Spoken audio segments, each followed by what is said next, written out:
Hello అండి, పిల్లలు స్నాక్స్గా పెద్దలు తినేదాని విధంగా మైదా పిండితో బిస్కెట్లు చేద్దాం. ఇవి చక్కెరపార బిస్కెట్లు కూడా అంటారు. 2 కప్పులు మైదాకి నేను ఒక 3/4 కప్పు చక్కెర తీసుకున్నా. చక్కెర ఒక యాలక్కాయ వేసి మెత్తగా పొడి చేసుకోవాలి. ఇప్పుడు 2 కప్పులు మైదా పిండి వేసుకోవాలి. మనం మిక్సీ పట్టుకున్న చక్కెర పొడి వేసుకోవాలి. ఒక 2 స్పూన్ల బొంబాయి రవ్వ వేసుకోవాలి. కొంచెం నెయ్యి వేసుకొని పిండి బాగా అంతా కలిసేలా కలుపుకోవాలి.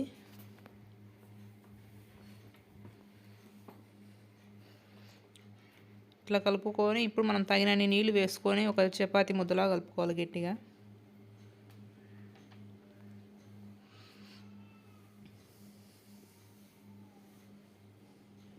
నీళ్లు కొంచెం కొంచెం వేసుకుంటూ కలుపుకోవాలండి. ఇది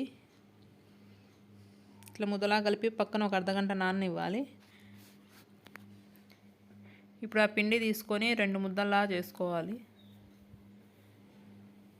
కొంచెం పొడి పిండి వేసుకొని మనం మందంగా ఒత్తుకోవాలి.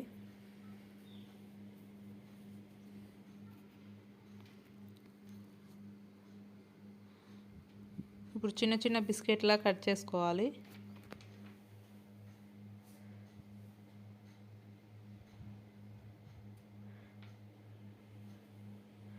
ఇవన్నీ ఆ సైజ్ కట్ చేసుకోవాలండి.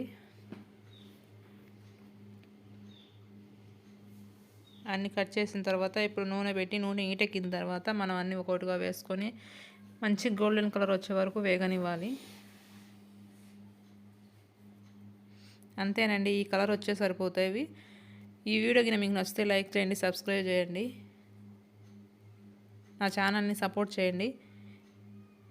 ఇవి చల్లారే కొద్దీ బాగా క్రిస్పీగా బాగుంటాయండి. Thank you.